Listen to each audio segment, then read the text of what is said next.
bonjour à toutes et à tous. Donc on va essayer de faire une présentation assez courte. Je m'appelle Clément Cagnard, je suis donc en doctorat depuis le mois d'octobre ici avec Caroline Bernard. J'ai l'impression que c'est à l'Arsène, non? Non, c'est bon. Ok. Et mon sujet porte sur la co-création artificielle, c'est-à-dire l'utilisation des IA génératives dans le cadre de la création artistique. Je suis accompagné aujourd'hui d'Hélène Deléan, qui est artiste. Je pense que tu peux te présenter aussi. Oui, alors en fait, on travaille ensemble avec Clément depuis 10 ans. On est un duo d'artistes et on travaille sous l'identité Irma Name.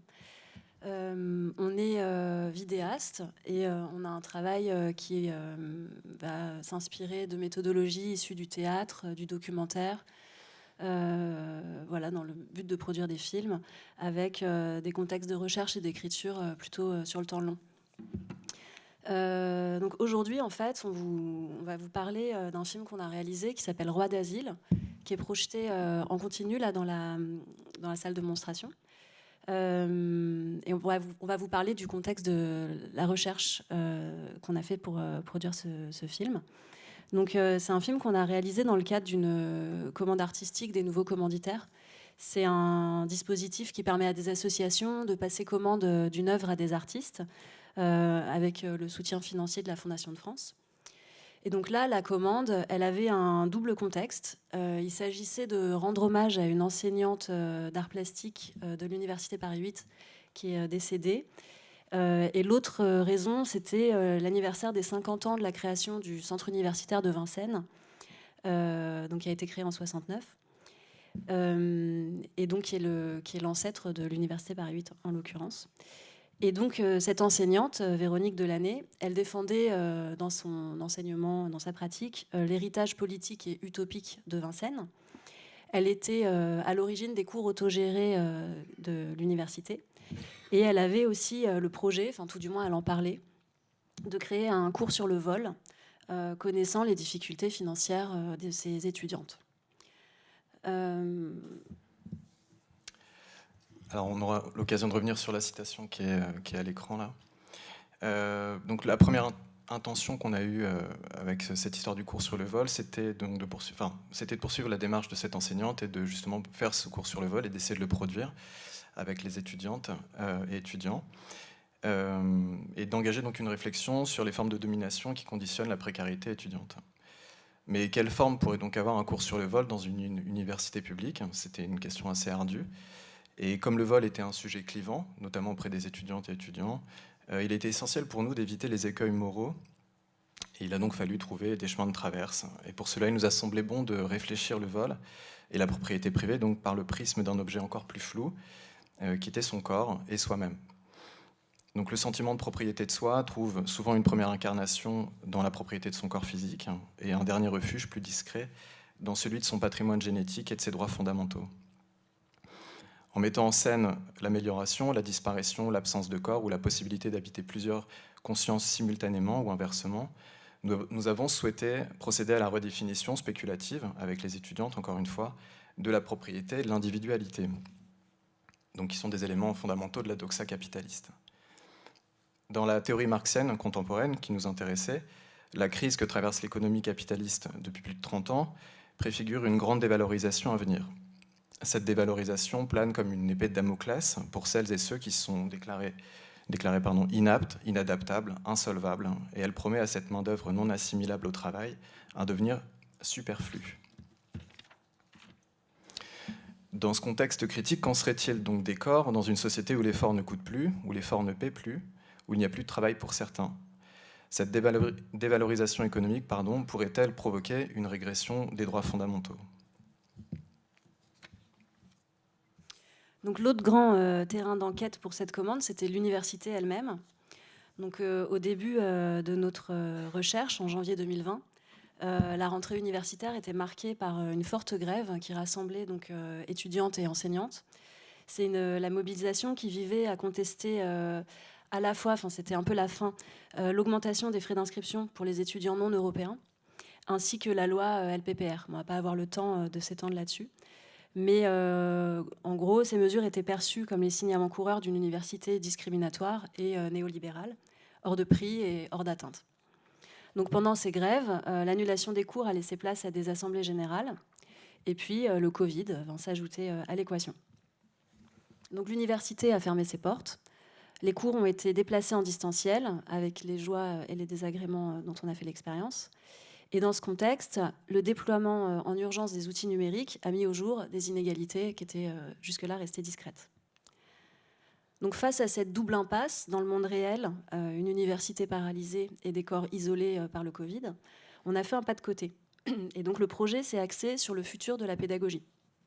Avec cette question, dans un futur rendu plus dépendant encore à ces technologies, à quoi pourront ressembler les lieux d'apprentissage de demain ? Donc on a développé un protocole de jeu et d'improvisation et un lore en guise de scénario. Et il s'agissait d'imaginer l'université d'un futur post-humaniste. Donc une université hantée par le singularitarisme, la peur du déclassement technique et d'un remplacement anthropologique face aux machines. Donc ce protocole mettait en jeu des méthodes de création et d'improvisation collective inspirées des dramaturges Augusto Boal et Bertolt Brecht. Donc dans notre scénario, la question des droits d'inscription qui était donc présente pendant les mobilisations, en fait, allait muter pour prendre un tournant complètement spéculatif. Et pour pouvoir donc étudier et s'inscrire dans notre université fictive, les étudiantes devaient donc être conformées, c'est-à-dire augmentées. La conformation, c'était une opération d'adaptation technique et elle permettait à celles et ceux qui le pouvaient de bénéficier d'un service en leasing d'aide à la prise de décision. Cela prenait la forme d'un parlement d'agents, entre autres choses des intelligences artificielles. Je replace le contexte, on est en 2020 quand même quand on parle de ça. Pour dire qu'il y avait aussi un côté un peu flou, peut-être un peu caricatural. Nous avons donc choisi de placer la caméra du côté de l'université virtuelle et de ses étudiantes, qui sont dorénavant des IA, des machines apprenantes autosupervisées. Des agents aidants aux humains conformés auxquels ils sont attachés corps et biens. L'espace de l'université est ainsi intégralement tourné vers des exercices de prévision, de simulation, et cela ressemble au bout du compte à une vaste école de théâtre. L'ensemble des simulations sont faites en collectif par groupe de 8 agents, qu'on appelle un parlement donc, et chaque décision chez l'être conformé, donc l'humain, est le fruit préalable d'une série d'analyses où toutes les hypothèses sont parcourues et débattues. Cette optimisation est donc tout entière tendue vers la fabrication d'un choix optimum et la maximisation du bien-être de l'humain. À la fin, les 8 agents tombent d'accord, délibèrent, et la décision est du moins fournie à l'humain. Dans notre histoire, 2 actions se déroulent, donc là je parle dans le film, en parallèle, à des temporalités complètement différentes. La première, c'est celle de l'université des humains, sur laquelle nous n'avons absolument aucune vue, qui n'est pas du tout montrée dans le film.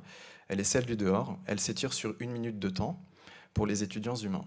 L'autre action est celle que nous produisons justement dans le cadre du film avec les étudiants et les acteurs. Elle est celle du Parlement, celle des étudiants agents, et elle dure 1 journée de temps. Alors dans le film, la chose humaine disputée s'appelle Neil. C'est une étudiante humaine conformée. Elle doit prendre une décision importante. Est-ce qu'elle va se conformer ou est-ce qu'elle va se rebeller ? Donc elle n'est jamais montrée, comme on le disait. On peut dire qu'elle brille par son absence. C'est une pure surface de projection.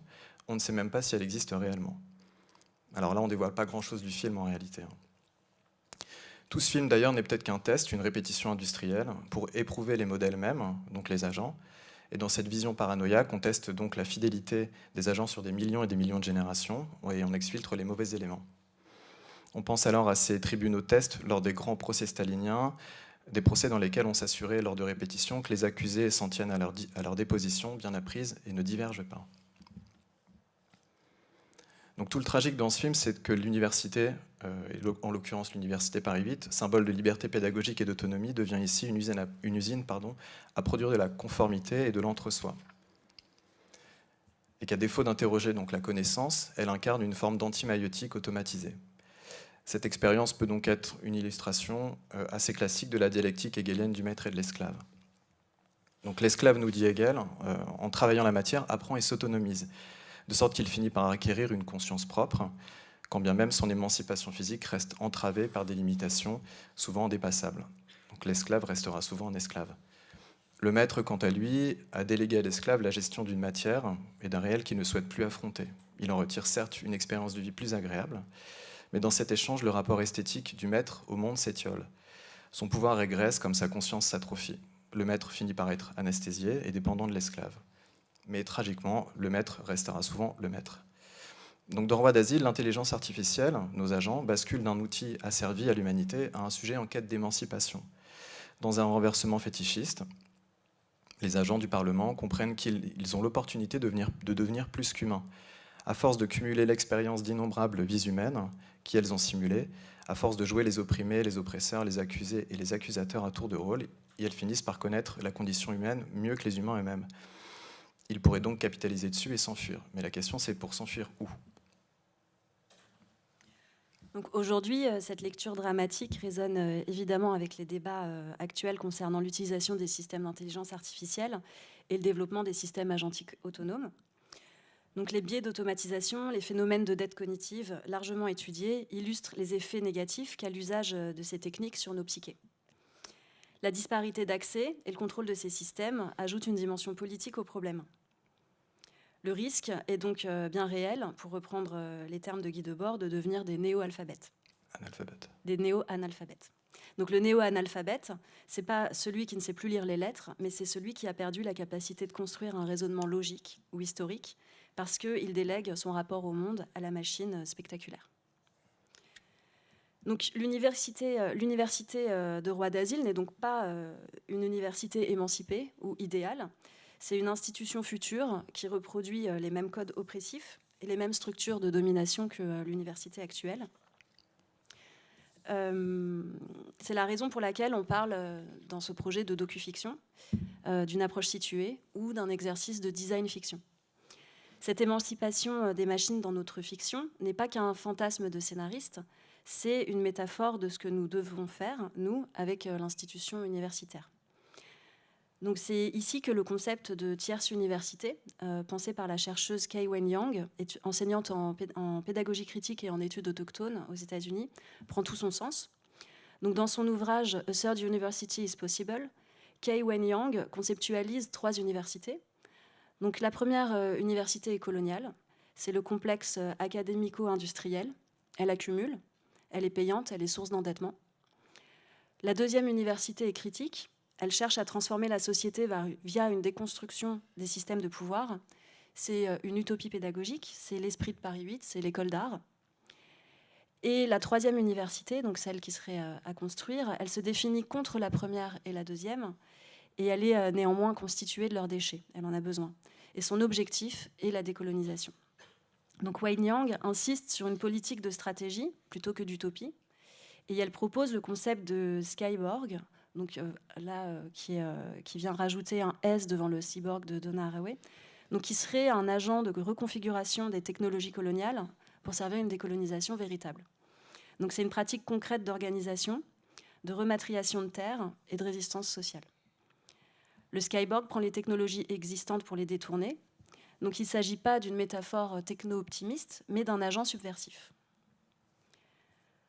Donc en conclusion, Roi d'Asile n'est ni une dystopie ni une utopie, c'est une fiction située, née d'une grève, dérivée d'un confinement et d'une université en crise.